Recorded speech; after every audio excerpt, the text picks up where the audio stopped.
In this video, we're going to show you how you can update the firmware on your Pebble HF. We're going to start with a super easy way, no software install, no drivers, no compiling anything. You can upgrade the firmware using just a web page. Yeah, it's like one click of a button. And the other way, it's also easy, but it does require a little bit more software work, but we also made it simple. All we have to do is take the Pebble out of its case. And on the back, there is a programming header. We're going to use a programming adapter, and you just connect that onto the programming header. And we're going to plug the other side into our computer. We open up a web page for updating the firmware. We click one button, pick our serial port, and we are off to the races. It flashes the Pebble HF, then verifies to make sure that it all went well. And we're done. The flash was written. We've just updated the firmware. We didn't download anything, no drivers, no software. It even flashed it using the firmware from the web. Very easy. This new super easy method of updating the firmware is made possible by this programmer. It's made by Barb, WB2CBA, and we'll have these soon on the Ham Radio Duo shop and for a very special price for people who are also buying the Pebble HF. But the way that it works is when you plug it in, it shows up as a USB COM port. And that's how your browser is able to talk to it, which makes this super easy method possible. So what about until that's available, or what are some other methods? Now all we need to do is go to pebblehf.com, and then we're going to click on the docs page to get to the documentation. There'll be a section called upgrading the firmware, and this file contains everything that you need. So we already went over the easy way, which is the web-based updater that doesn't require any software or drivers or compiling or anything. But this time we're going to go over the command line way. That's what we need to do to be able to use this USBtiny device and some of the other ones. Here's a really quick roadmap of what we're going to do. It shows how to get the programmer that you need, how to download the firmware that you want to put on it, how to install the program that we're going to use to install the firmware, which is called AVR-Dude. And again, this is not something that you need to do if you're using Barb's Programmer. And then you may have one-time setup to do to your computer to install drivers for a couple of them. And then we're going to connect the programmer, and then we're going to run the command.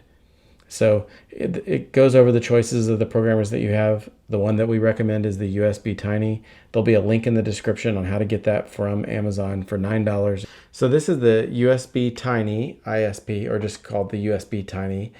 You can get this right now as we're filming this for $9 on Amazon, all included, like including shipping, at least with the Prime.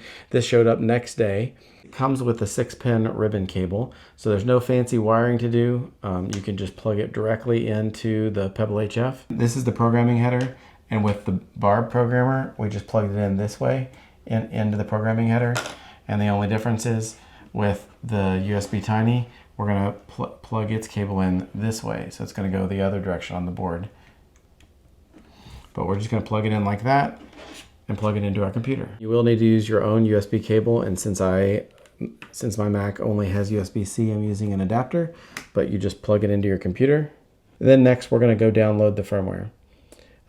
When you click that link, it takes you to a page that lists all the firmware's major versions that we're going to be making.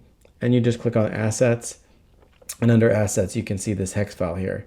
And we're just going to download that, and that's what we're going to install onto our Pebble HF. And so coming back to this step, we just downloaded the firmware. Next step is to install AVR-Dude. There's the instructions for whichever Windows operating system that you use. We've got Windows, we've got Mac, and we've got Linux. Just follow the instructions for your operating system. And then there may be some one-time computer setup that you need to do if you're on Windows using Zadig, if that's how you say it. It says no installation needed, but just follow these instructions in order to be able to install the driver for those devices, either the USBtiny or that. On Mac and Linux, there shouldn't be anything that you need to do. You can just use this command to verify that when you plug it in, it shows up. And then next, you're going to connect it to your Pebble HF, which we've already done before we opened this up. And then you're going to run a command. So this shows the instructions for Windows, Mac, or Linux. But basically, it depends on your programmer. So this is why I chose this method, because each one just requires a firmware file. In this case, this example, it's assuming it's called firmware.hex. But whatever you downloaded it, you just would replace that section that I've highlighted with the firmware file that you've downloaded. But it's got different instructions for depending on which programmer that you're on. And so in the recommended programmer is the USBtiny. That's the one that we were talking about. And so it just has different syntax. So you just type this exactly as it's shown here, with the exception of this being the name of the firmware file that you download. And then you run that command and you're going to press enter. So let me show it to you just so you can see what it's like. All right, so this is the command. This is the command right here that I need to type because I've got the USBtiny. So I'm just going to run that command. I'll make this a little bigger so you can see it. And that's it. The only tricky part is making sure you get that file name right. But other than that, that's all there is to it. And then you just press enter. And it does something very similar to the web updater. It just flashes the file. You can see it writing the firmware there. And after it gets done writing the firmware, then it's going to read it back and make sure that it got it. And then it'll let you know if all is well. And then here's a look at the connection setup, just so you can verify if you ended up getting one of the USBtiny's. So the USBtiny is plugged into my computer, and then it came with this ribbon cable, and that ribbon cable is plugged into the Pebble HF in this direction, with the cable kind of going that direction towards the side of the board that has the B and C cable on it and the audio connector. One of the other things I forgot to mention is we showed how to flash it using AVR Dude. If you're already familiar with the Arduino IDE, you can also use that. It's just that introducing that means being able to get a copy of the code from GitHub and being able to compile it and export it. All relatively easy things, but just didn't want to scare anybody who's not familiar with that process. Yeah. But if you already know Arduino IDE, you can do it that way too. We have a couple more things to talk about, but if you run into any problems at all, just join our Discord. There's a lot of people on there that would be happy to help you sort out any issues that you have with updating the firmware. Yep. You can go to the Quick Start Guide, which has a link to the Discord, or you can go to our website, learnmorsecode.org, and there's also an invite there. In this video, we talked about connecting it up to the programming port right there on the board. But you might be asking, what if I already built mine and I don't have that programming port? So we're now shipping the kits with this 6-pin header to be able to put onto the board. And so if you did not put it on during the build time, we're going to show you how you can tack it on to the board after the fact. It's not that much harder than putting it on while you build it. But also, if you don't have one of those 6-pin ports, it's using these just dual or 2-row header pin ports. So these are pretty easy to come by. You can get them really cheap on Amazon, maybe one of the electronic stores where you live, and then you can just use pliers to break it off into a 6-pin section to be able to put onto your board. So if you've already built your board but you didn't put the header on there, the goal is just to tack this on here. So you just want to be able to barely put it into those holes and make sure you can get your soldering iron underneath the black part to get to the pins, and then maybe do one pin at first and then get a pin on the other side and then do all the pins. And Becky is about to do it, and she'll show us how easy it is. So the strategy is try to get the board a little bit level. I used a coaster here to kind of level it out. And then I have a helping hands, and I positioned it just so that the pins are definitely in, but there's as much space as I can to kind of be able to get that soldering iron in there. Okay, so I tinned the end of this a little bit, and I'm just going to get right in here. Yeah, so probably just making sure you don't get any heat near any of the other parts. Just maybe get one side and then get the other side, and then you just got to get all the pins. Yep, so now it's tacked on there with 2 of them, and then I can work my way around for the other sides. There you go.